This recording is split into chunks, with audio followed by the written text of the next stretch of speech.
Well, good afternoon, everybody. Thank you for attending our webinar today on the role of AI in email security.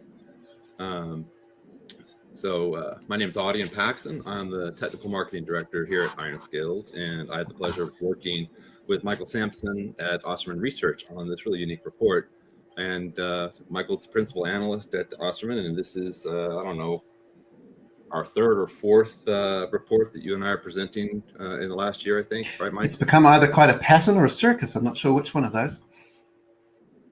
Oh, no, it's a pleasure, for sure.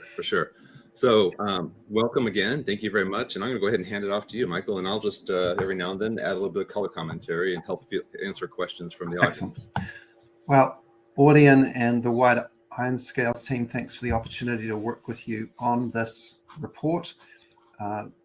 We published this today, so this webinar is just hours after this has gone live.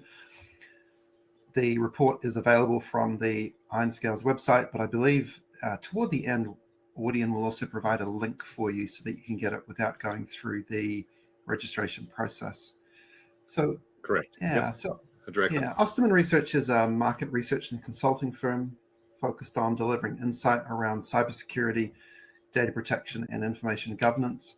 And this is one of the reports that we have done with IronScales focused around cybersecurity, email security, and some of the trends that we see in that market space. The data for the report comes from a survey that we did in the United States, focused on IT and security leaders who were familiar with how their organization was using or planning to use AI in email security. In order to take the survey, the respondents had to work at an organization with 1,000 or more employees. So we've very much tried to orient this towards mid-market and larger enterprises rather than the small end of the market. The average number of employees across the organizations that took this was slightly over 3,000. We put no industry restrictions or exclusions on the survey respondents. I guess it's fair to ask why AI in email security is a topic that we wanted to dive into. And from what we see looking out across the market and the trends across the world, cyber criminals are creating new attack methods that bypass the traditional detection methods that organizations have relied on to stop spear phishing, business email compromise, executive impersonation, phishing, and all the various derivatives of those from entering into their organization. Excuse me. The new attack methods include fewer malicious signals and markers that traditional email security solutions have been designed to detect. Things like attachments that include malicious code, links that are weaponized, links that are weaponized after they've been delivered, and so on. There are fewer of those in the messages that are coming into organizations. And what is new forms of spear phishing, business email compromise, and impersonation that just fly on past the traditional defenses that organizations have put in place.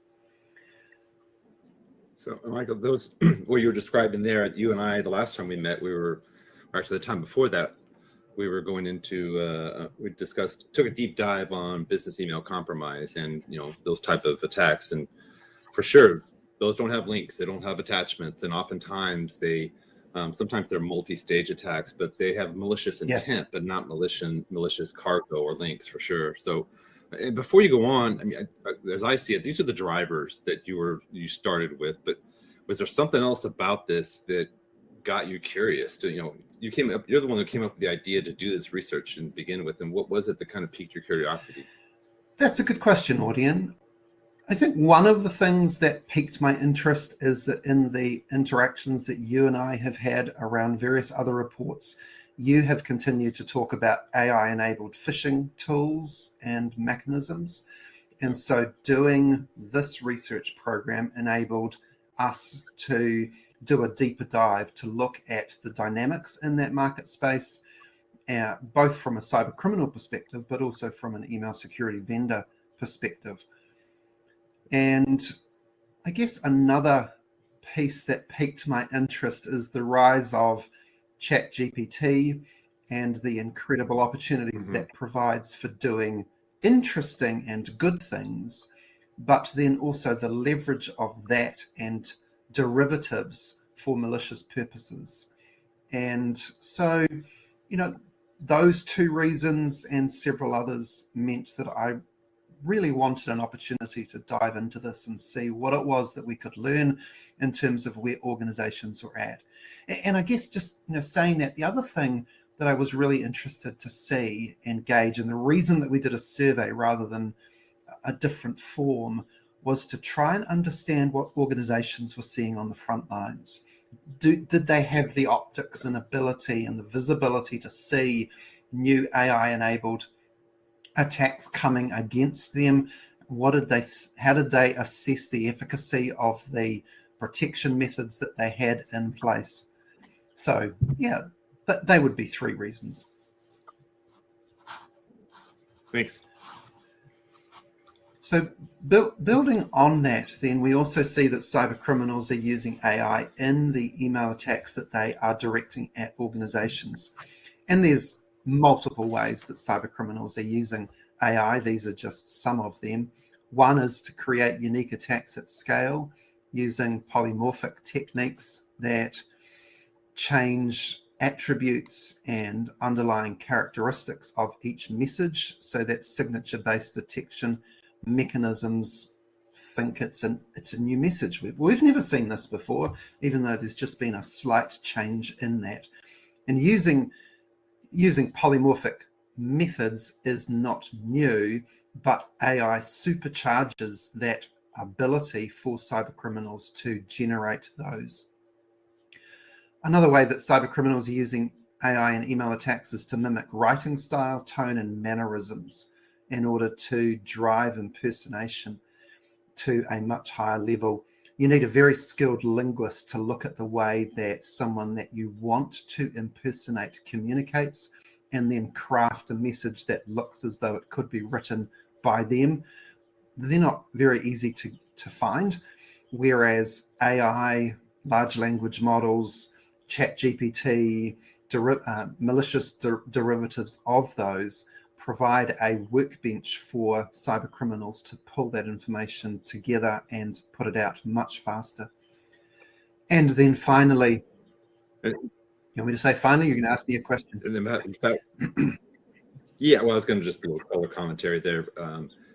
We are being on the line of the vendor. We're seeing almost overnight, relatively, we saw a dramatic increase in the quality of the cyber criminals' email messages, clearly with the aid of AI and ChatGPT, for sure. Just the language that they're using, you can tell it doesn't feel like it was written by somebody who may not speak, the English or whatever language they use to craft their emails. So it looks normal. It doesn't have the common mistakes that we typically can see, for sure. So and so the difficulty of being able to detect them went up proportionally very quickly.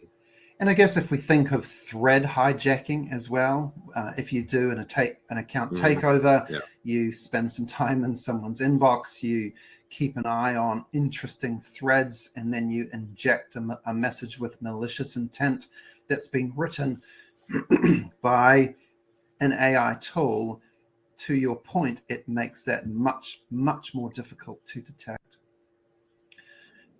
In fact, we were inspired by the attackers, which, it's a cat and mouse game all the time, but this kind of inspired us to release one of the new features that we just recently added a few weeks ago, which is a ChatGPT enabled spear phishing testing, because we have phishing simulation tests built into our product. So we added the ability to use generative AI to look at your inbox and then create a spear phishing message specifically for each employee based on that. And it was really shocking the first time I saw that generate a spear phishing attack against me. It's the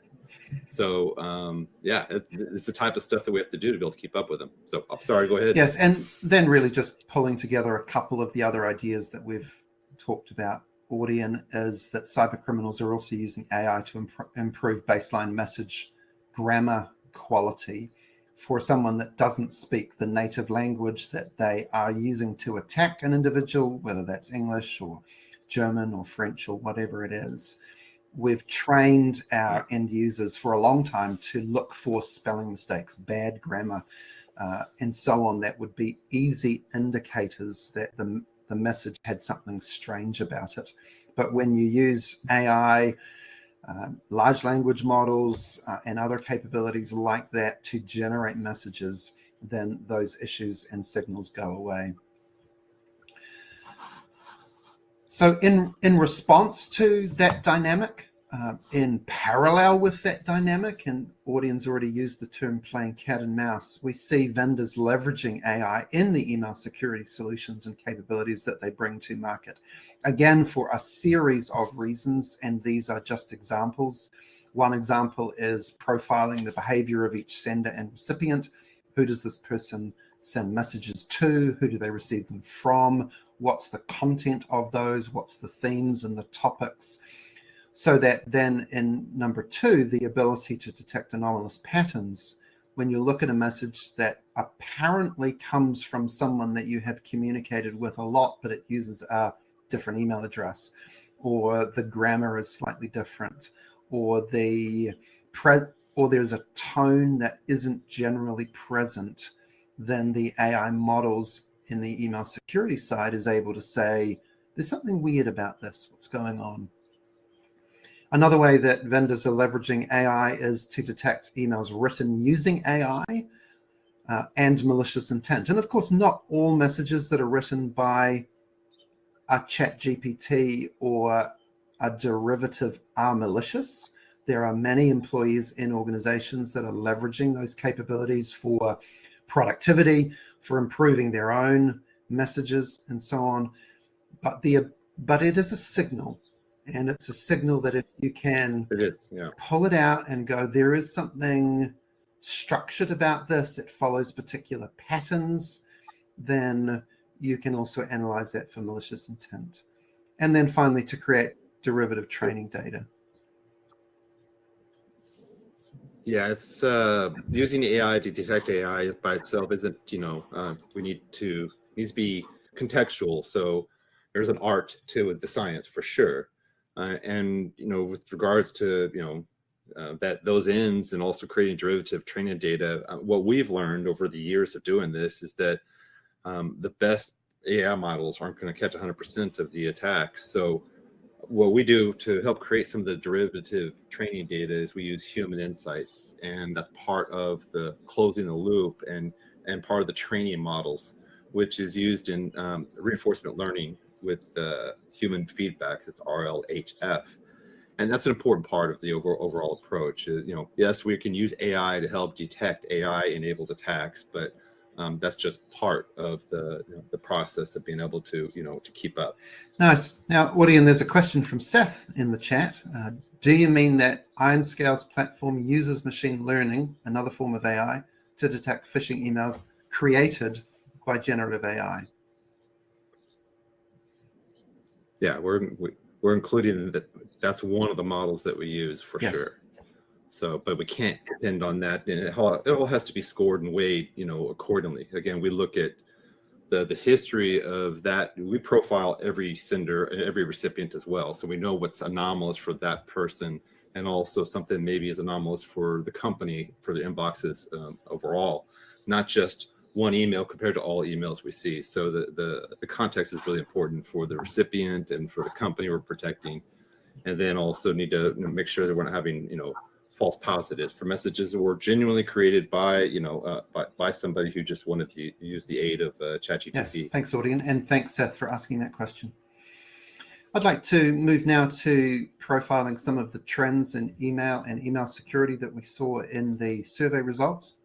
Number one is that email security continues to be a very high priority for organizations. 25% of the respondents to the survey said that it was their top priority relative to all other security and risk initiatives in their organizations. A further 52% said that it was one of their top 3 priorities. And you can either interpret that as they couldn't decide if it was 1, 2, or 3, or it was priority 2 or 3. Depends on how you look at that.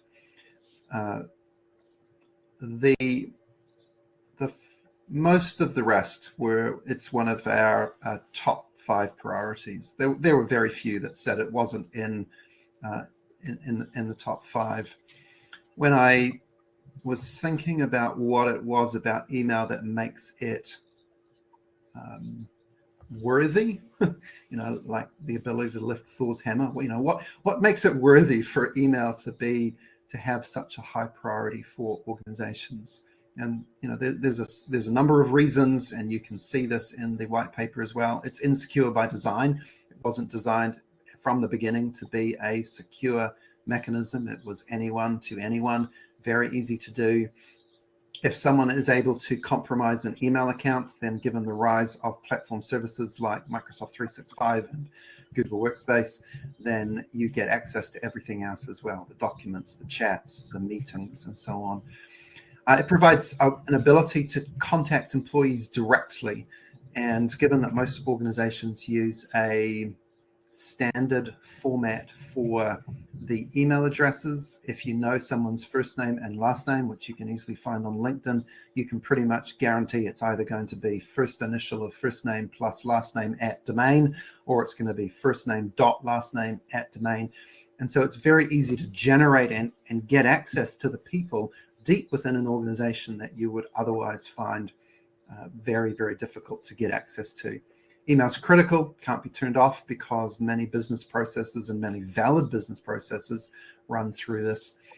And then finally, it's really the ultimate tool for malicious delegation.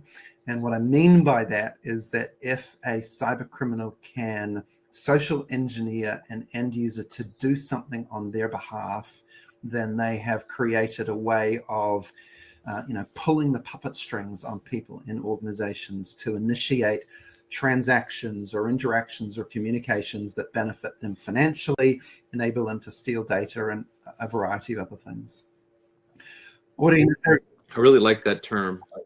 I saw that in the report and it caught my attention, and being the security nerd I am, I was like, why haven't I seen that before? I really like that because it's a really great way to phrase that, because oftentimes people will just talk about they'll use that as a multi-stage attacks, or APT, or just internal attacks. But really, it's very this is much more specific and appropriate. And so I looked up, I did a little research to find out how it hasn't been mentioned or used very often. First instance, just a few years old. So I'm going to steal that and use that for sure. Enjoy. The other question that we asked around email security being a very high priority is that for each respondent, irrespective of how they ranked email, we asked them, why did you give us that rating? If you said it was your highest priority, why did you do that? If you said it was a top 3, what makes you put it as a top 3? And you can see in these 3 colored boxes that align with the red is the highest, the yellow is the top 3, the blue is the top 5. The key themes that I saw repeated as I looked at the answers across the 148 respondents. Interestingly, for those who said it was their highest priority, they were the only group of people to say that safeguarding productivity of employees was important to their organization. We don't want employees to be spending time on messages and content and threats that take them away from what we're paying them to do and we want them to do. That was not called out by organizations who said it was top 3 or top 5. Email's an increasing threat. They wanted to be able to stop threats like social engineering, phishing, account takeover from getting through to end users. Protecting proprietary information and protecting against cyber attacks were the top ranked themes for the group who said it was top 3. And then finally, in the top 5 priority group, some of the common ideas that we've already seen above, but also they said we have more pressing issues. They were not disclosed, but those issues are items that needed to be dealt with.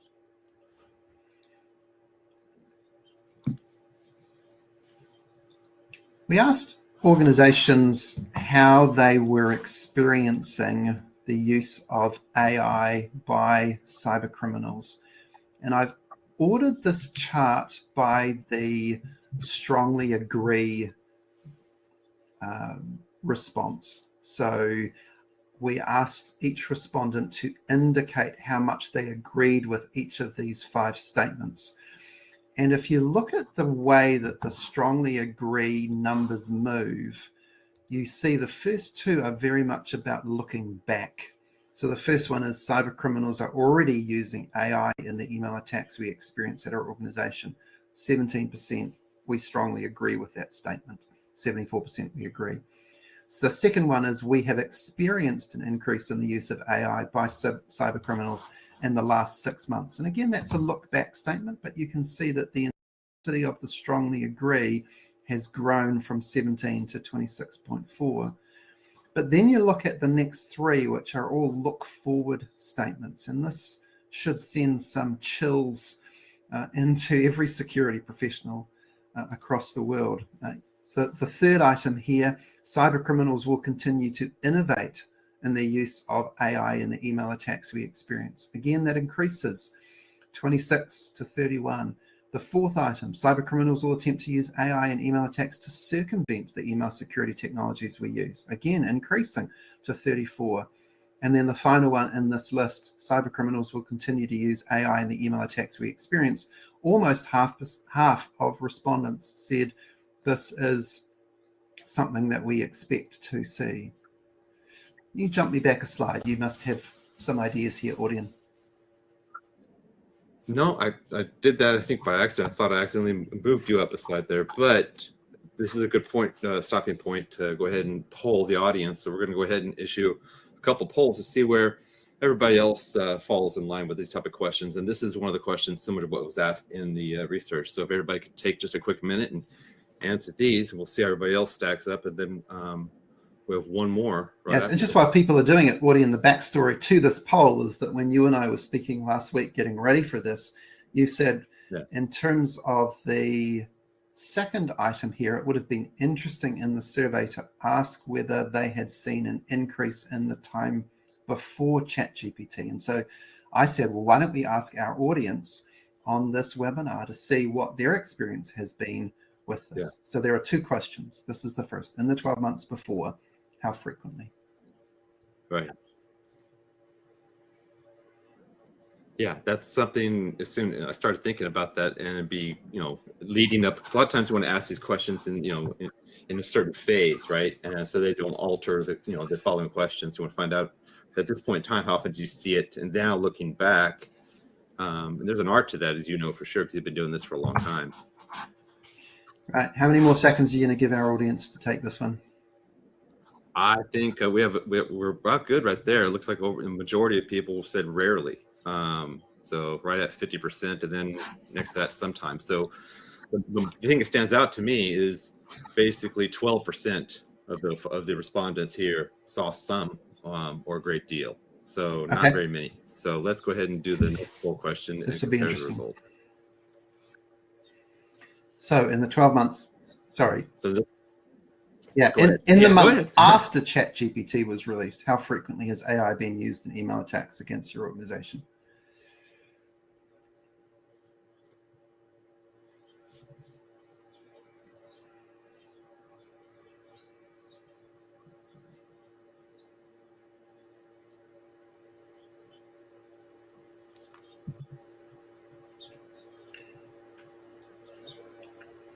Oh, we had 34 answers total for the first question. We got 33, and you already see a shift. Rarely it has been selected, much less compared to sometimes in a moderate amount and a great deal. So that is what we expected to see. Yeah, interesting. It lines up with a lot of the other responses, for sure. For everyone who took that survey, thank you so much for sharing your perspective. I'm sorry that you're seeing this happen. It's challenging, but we look forward to talking about some of the ways that you can do something about this. Shall we kick on? All right. Yeah. All right. So we've talked about this one. I asked the respondents how important AI-enabled protections were to their organization 12 months ago, currently, and what they expected it to be in 12 months. And you can see that the extremely number has grown from only 1 in 10 12 months ago to 4.5 out of 10. And then in 12 months, half expected it to be extremely important. But this is where the huge change has taken place. And the 2 poll questions that we asked reflect this as well, that in the past 12 months, ChatGPT and other tools, Google Bard and so on, have been in the news cycle. There's been new generative AI services for productive use, but also malicious use on the market. And these changes have driven both general awareness of what AI can do and also specific awareness in terms of the threat that this brings to email and email security for security professionals. We asked around drivers for adopting AI, and there were 3 options that we asked about. One was that incumbent email security vendors updated their technology to include AI-enabled protections. Second was that traditional defenses were ineffective, and the organization went out looking for new AI-enabled protections specifically to deal with the emerging threat methods that were changing some of the long-standing attack and threat classes like business email compromise, spear phishing, impersonation, and so on. And then the third one around, we want to mitigate as many threats as possible, and we wanted to leverage AI because that seemed like the best approach to us. What you see here is that the leading reason, not by much, by a little bit, the leading reason is that email security vendors were adding AI to their stacks. They too, as Audion said, had been seeing a change in the threat dynamics across the market. And in order to get as ahead of the curve as they could, began to add AI. And for some vendors, this isn't just something that's happened in the last 6 months. This has been something that's been happening for several years. And then the second reason, again, very close to the first, is that organizations were seeking better protections. And across the organizations that took this research, 90.5% were using additional solutions over and above the email capabilities and the email security capabilities that they got from their cloud email provider.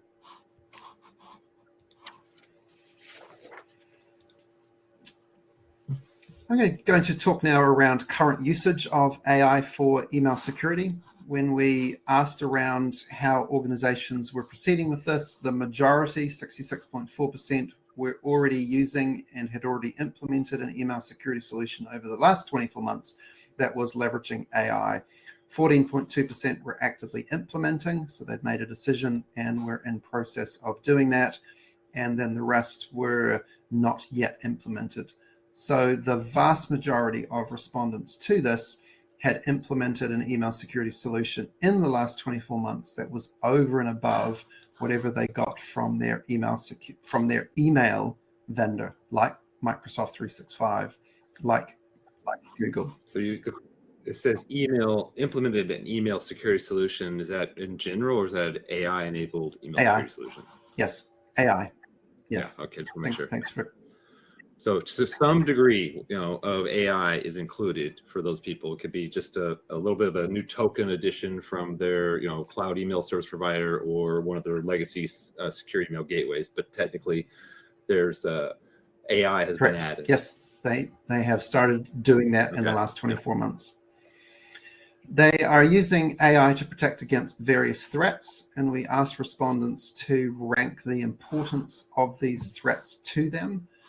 The one that came out in top in terms of the extremely number, and again, there's not a big difference between 46.9 and 46.5, but when you rank it statistically, there is a difference. So protecting against threats or risks in outbound email, like misdirected emails, accidental data exposure, was the highest rated reason, looking at the extremely important or moderately important. And then in second place was to protect against threats in internal email between employees as a result of things like account takeover or internal phishing. And then in third place was to protect against threats in inbound email, such as business email compromise and invoice fraud. And this prioritization was quite strange to me. I understand that there is a need to protect against risks in outbound email and to protect against threats in internal email. But if organizations really are placing inbound email in third place, then it means that they are putting less weight on the threats conveyed by inbound email and allowing a whole chain of multi-stage attacks, malicious delegation sort of things to happen across their organization. So, very much when I look at this chart, by all means, organizations should be protecting against outbound and internal, but to place a lower prioritization on inbound seems strange to me. What do you think, audience? Well, I think context matters in several different fronts. First of all, this is just highlighting the scale of importance. So it's significantly lower in terms of people saying it was extremely important. If you combine that with moderately important, at 57%, which is higher than the moderate for the other two, and total for 85 versus 91, we're talking about a 5-point Yes. delta, right? I think part of this has to do with the fact that, subjectively, most of the respondents here probably feel like they have a good handle on inbound email. So if we were to ask a bunch of customers who just started creating, signed up for a new email service that didn't have any third-party layers and weren't doing anything, I would tend to say that the inbound would be the priority number one, right? But because we've been doing that for quite some time, they just generally have a good handle on that it's already in place, or they already know what they're looking for. And the importance of addressing accidental outbound data exposure and also internal attacks has really kind of come to rise just over the last few years. So it makes sense.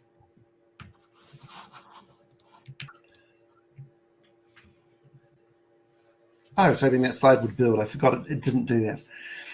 We asked some questions in the survey around the detection efficacy that organizations had for their email security system against attacks.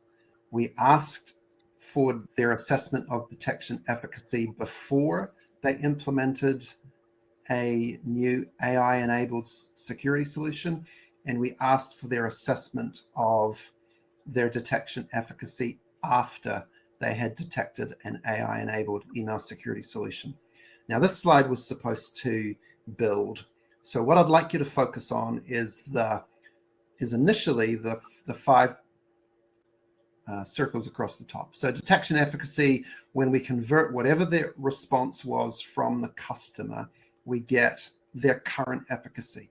And then you can go either to a lower or a lowest efficacy, or you can go to a higher or a highest efficacy. Now, if an organization is not using AI-enabled protections and AI-enabled threats start to come in, what you would assume would happen is that detection efficacy would decline.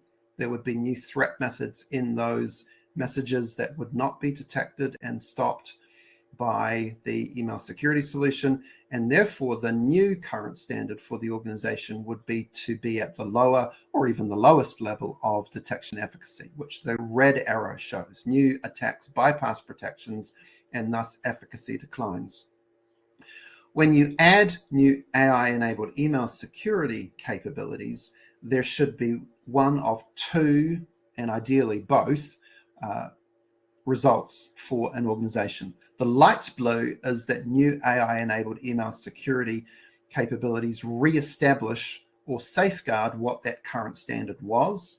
And then the darker blue is that new AI-enabled protections elevates the detection efficacy to a higher level or even to the highest level for that organization in response to new threats. So this is the theory. And then when I tested it against the responses. I converted all the responses to an index to look at what their current efficacy was, and then I looked at how they said AI had impacted. So for an average of 42% of respondents, AI had enabled them to safeguard the detection efficacy that they had. And for an average of 35%, it had improved the efficacy of the threats that were coming in. For some, that was just a one step of added detection efficacy. For others, it was a multi-step improvement. They'd seen a real uplift as a consequence of that. Now, this is a point in time. What do you see in this, audience? Well, my eyes always go straight to the more advanced attacks like the business email compromise and how those are challenging. Anything that doesn't have the traditional payload or the markers. Somebody from the added a comment in here how they're starting to see an increase in these attacks aimed at C-suites that don't have normal attachments. They have HTML attachments which look like regular content, not cargo per se. So there's an example where the crafting of these is also in combination with an AI enabled body just makes it a little bit more difficult. But so in general, I was kind of surprised. Again, my eyes, maybe I have a bias towards, because I've been just focusing on really addressing a lot of BEC stuff over the past few months. That's where my eyes go. Yes. and the cyber criminals aren't standing still with their use of AI. And I mean, this is a point in time assessment, and those new methods and approaches in email threats coming into organizations are going to change and morph. And if organizations don't have the underlying capabilities to detect those as they change, and it seems that at this point in time, AI, with its ability to learn from new data, to take feedback from human interaction and reporting data as a human looks at a message and goes, this looks weird to me, and the incorporation of that, it seems like the best play for organizations going forward is to look to AI-enabled email security solutions that have those capabilities to keep the organization ahead of the curve of what what cyber criminals are doing.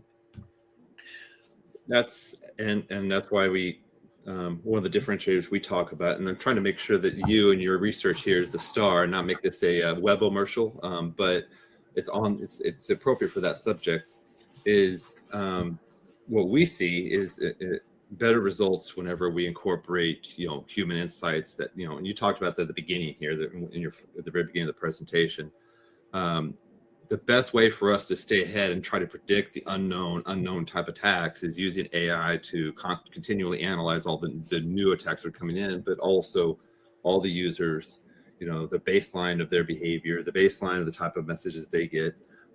It's always about trying to close that gap, because that gap, even if it's just on the order of 1 or 2% that might possibly get through, for a company of 1,000 employees, that they're going to be receiving, up to 500,000 emails a day. That turns into a lot of messages to sort through, just to find something that's really well crafted compared to any attacks a year ago.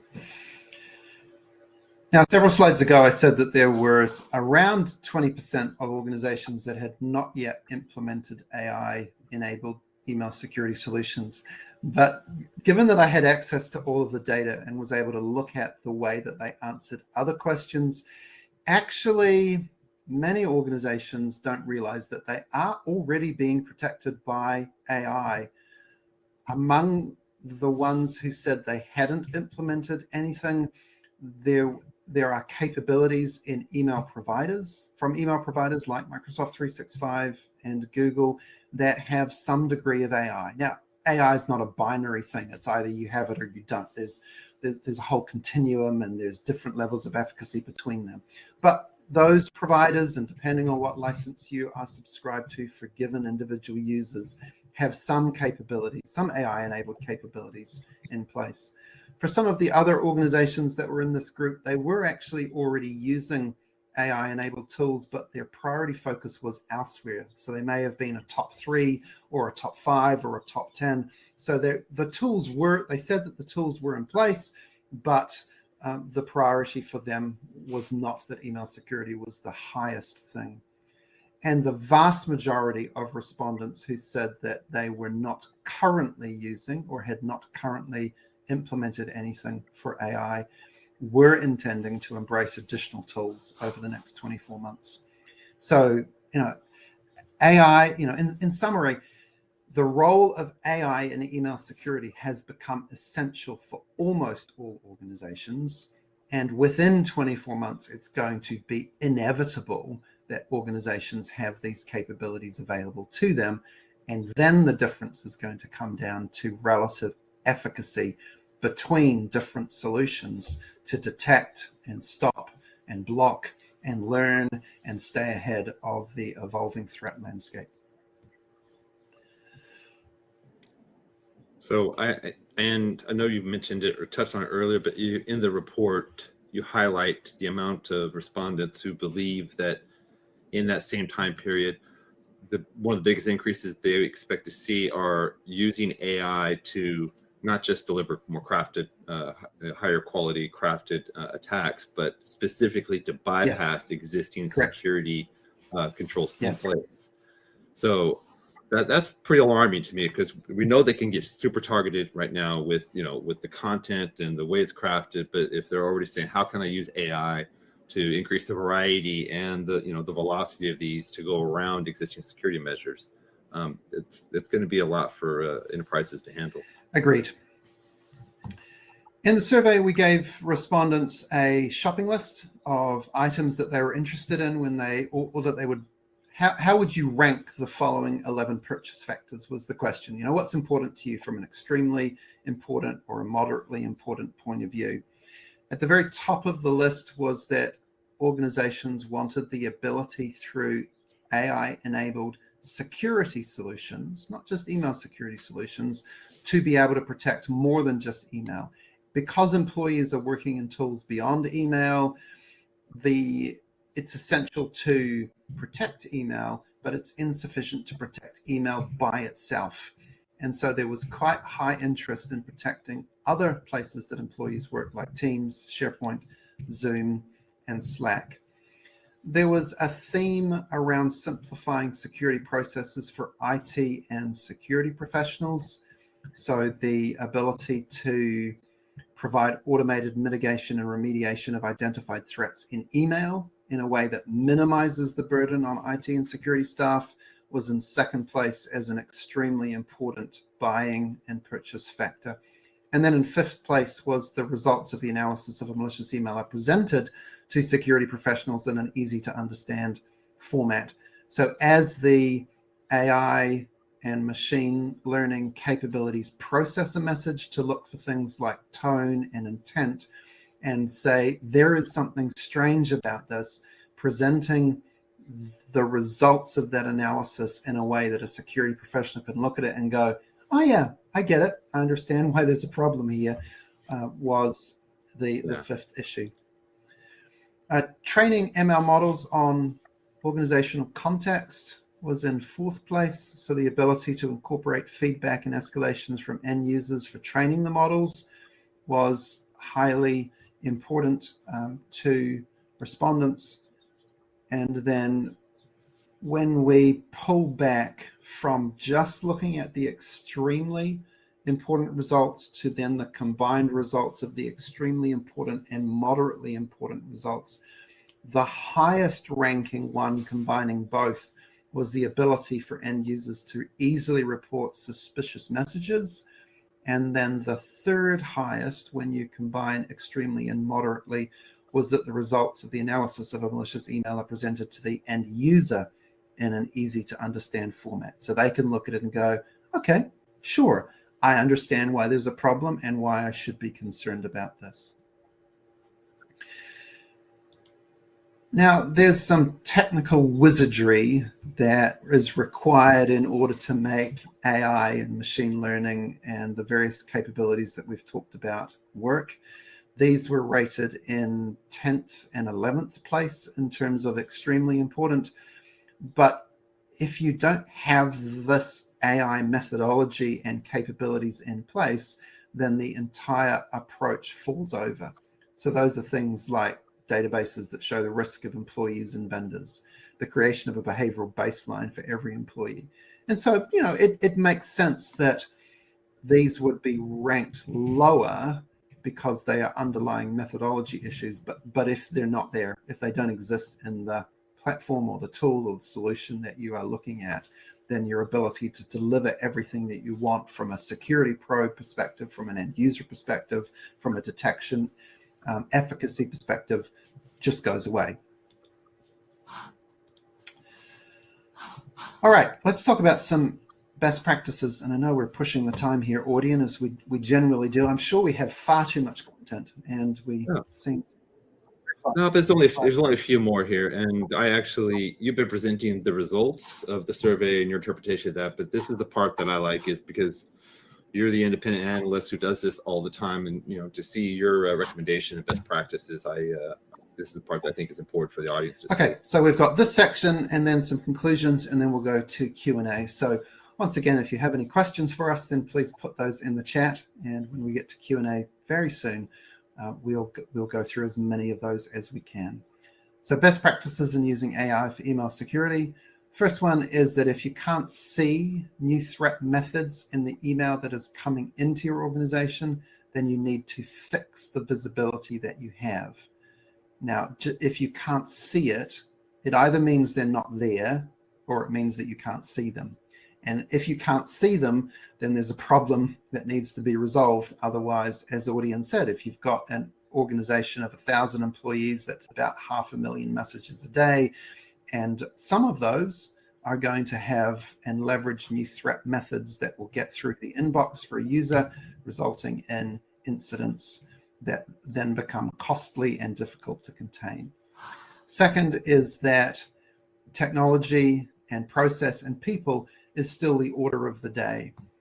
The addition of AI-enabled email security solutions does not negate the need for well-trained and informed cybersecurity professionals with expertise in email, nor does it negate the need for engaging end users in using their ability to detect nuance and context that seems strange, that seems weird, and to then be able to go, have another look at this. Because one, that feeds back into the models that are used by the machine learning underpinnings and the AI for detecting future attacks, but could also go through to the security team for looking at and making decisions to validate whether something is or isn't a threat. Third best practice is to take signals for detecting attacks in email from more than just email. And this really is one around email's not the only place that threats are going to come into an organization. And if a threat does start in email, then it will often jump into another communication tool or another business process, or into something that the end user who has been maliciously delegated then kicks off. And the ability to use AI to detect those abnormal behaviors, to have an ability in your organization to aggregate what you see in email and what you see in other places, offers a holistic picture for end-to-end threat detection across your infrastructure. The fourth is that AI doesn't eliminate the need for cybersecurity expertise. AI definitely does things faster, better, cheaper than what a cybersecurity professional would do. In many ways, we're asking the AI capabilities to do things that we would actually never ask a cybersecurity professional to do, things like building a behavioral baseline for end users. We would just never do that. But there are capabilities that cybersecurity professionals bring to the table that still need to be leveraged and brought to bear. And I guess another way of saying that is that people know things. You could draw this Venn diagram to go, there are things that people know, And there are things that an AI model has been trained on. And there is an increasing overlap between those two. But the overlap between those two things is not one for one. The circles aren't on top of each other. They sit next to each other with some degree of overlap. And so while an AI model will be able to detect some things, human input, human insight, human detection, that feels a bit weird to me, will complement that. And you need people in your organization who can bring that to bear for your organization. The fifth is that more doesn't necessarily mean safer, but one may not be enough. It's a bit cryptic, isn't it? What I meant by that is that having multiple email security solutions in place does not necessarily mean that you will be safer, but having one and only one may not be enough. If you are at an organization where you are only allowed one, then that forces on you a process of continual and relentless evaluation to make sure that the one and only one that you are using is catching as many threats as possible. If you are at an organization that embraces the idea of a layered approach, of using specific tools to identify specific threats, then having additional complementary tools working together in an orchestrated way gives you a much higher likelihood of catching as many threats as possible, and probably more than the one and only one, if that's the strategic direction for your organization, will be able to do. And that construct is pretty standard for all up and down the stack in security. It's not something unique, just email for sure. And then finally, protect more than just email with AI-enabled capabilities. As employees move in this new hybrid world to Teams and Slack and other things, it's no longer just an email issue from a security perspective. It's much more than that. Okay, let's move into the conclusion. AI and email security is already essential and inevitable. Email attacks have shifted. There are new attack methods that have been added to traditional attack packages, things like business email compromise attacks, things like spear phishing attacks. The methods that are used in those have moved, which means that traditional email security solutions that have not been developed to detect those changing signals and markers are ineffective against what cyber criminals are unleashing on organizations today. Secondly, it has become essential to use AI to detect, disrupt, and stop the current and emerging attack methods. There's the current methods to stop, but there's also the leveraging ability of AI self-learning capabilities reinforced by human insight and feedback to be able to detect that changing landscape over time.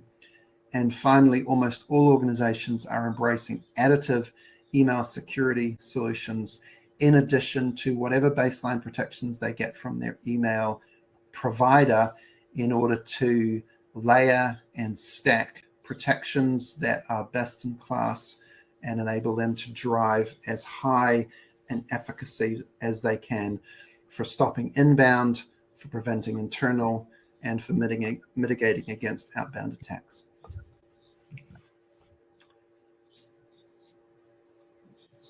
Audien, how do you want to play here? Okay. Well, thank you very much. First of all, this is a fantastic report, and I think it does a really good job of measuring kind of the current state in terms of what the drivers are for a lot of the respondents, what their current state is, and what we found is along the spectrum. It's not just binary. They have used it and it's done, and then we're done or it's off. There's a scale of adoption for sure. A lot of people do have it just coming with being added as a part of the solution with their cloud email hosted provider. I was looking through the questions right before you were coming to the conclusions here, and most of them Jeff, our moderator, had answered. But before, there's one other question here I'll just answer in general. Before I do that, I want to back up and correct a statement I made earlier. I don't know why. I was thinking about some previous model in terms of the numbers. You gave an example of 1,000 employees and almost 500,000 emails, and I was off by a lot. I mean, I don't know why I said that, but it's closer to basically about 80 to 90,000 emails per day. And what that means is that there's going to be about 700 to 850 phishing emails that are being targeted towards that organization on a daily basis. And if your current AI-enabled solution can catch, 95 to 98% of them, that's not hard to do for just about any AI solution out there. Even SEGs without AI can catch in the 90s. But what you're talking about then is there are 20 to 40 more advanced attacks that are still slipping past those layers that you're now depending on. Your last line of defense is your employees to be able to identify those and escalate them. And so those are the numbers, and I'll use that as a segue to talk a little bit about Iron Scales. I don't want this to be, again, a web commercial, but somebody asked how we're different. And at a high level, one of the biggest differentiators has to do with specifically that is how we tie in the human insights from the employees in the inboxes, in the organization's analysts, and then the community analysts to be able to be part of the feedback loops to our AI and machine learning. And that's part of our reinforcement learning from human feedback, the RLHF model that we incorporate as well. And we've been doing that pre-GPT. We've been doing that for years. A lot of our AI models that we've been doing, we've been doing this for almost 10 years now. So it's been a process. But that part, tying those human intelligence and based on insights back into our models, is a key differentiator, and I think it's an important piece for going forward. So we also promised that we go ahead and provide a link to download the report directly here. I think there we go. It's over there on the lower left-hand side of the screen. You can click on that to download right now, and that way you skip having to fill out a form, since all of you already filled out a form to attend today's webinar. So see if there's any other questions. It looks like Jeff has covered most of them. So thank you guys very much for attending today. It looks like a majority of people stayed along here, Michael. So that speaks highly for your presentation material. Thank you, Audion. I appreciate the opportunity to talk with you and to the audience. Thursday, right? Fabulous. All right. Well, I'll see you again in 3 days. Thank you. All right. Thanks, everybody.